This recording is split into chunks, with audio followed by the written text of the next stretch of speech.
Does God have a name? The Bible mentions the names of many gods. The nations surrounding ancient Israel worshiped deities named Ashtoreth, Baal, and Molech. The first-century Christians lived among people who worshipped such deities as Artemis, Hermes, and Zeus, and the names of those gods are recorded in the Bible. The Bible acknowledges that there are many gods, but the name of one God appears in ancient manuscripts of the Bible far more times than the names of all the other gods combined. If you read modern Bibles, you will still find the names of the other gods. However, many Bibles have removed the name of the most frequently mentioned God. The name of that God appears some 7,000 times in the oldest versions of the Bible. Who is the God whose name has been removed from the Bible?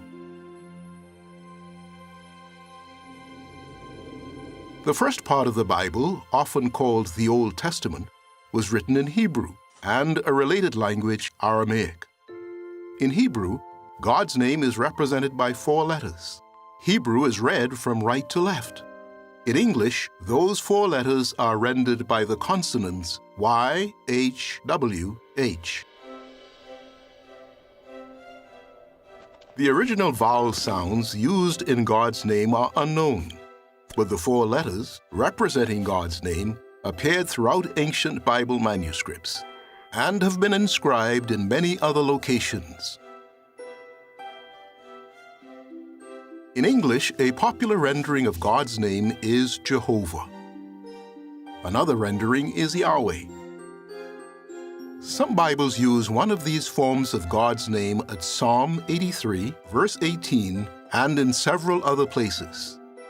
A number of other translations, such as the New World Translation of the Holy Scriptures, restore God's name to the locations in which it originally appeared.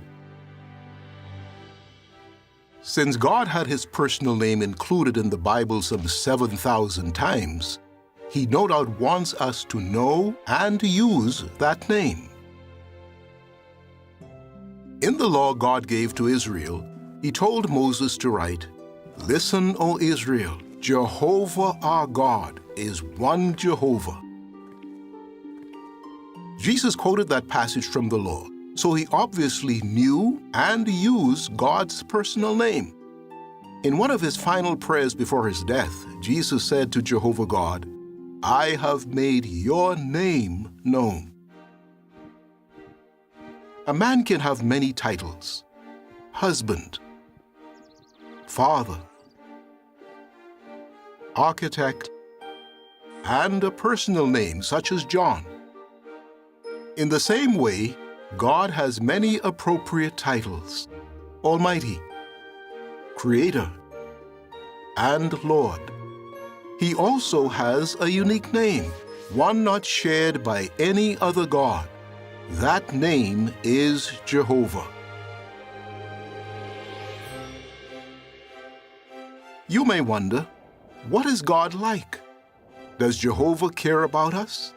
How can we draw closer to God? Those questions are answered in Lesson 2 of the brochure, Good News from God. You can download a copy from jw.org. Jehovah's Witnesses would be happy to study the Bible with you. Fill in the online request for a Bible study, and a witness in your area will call to discuss the Bible at a time and place convenient for you.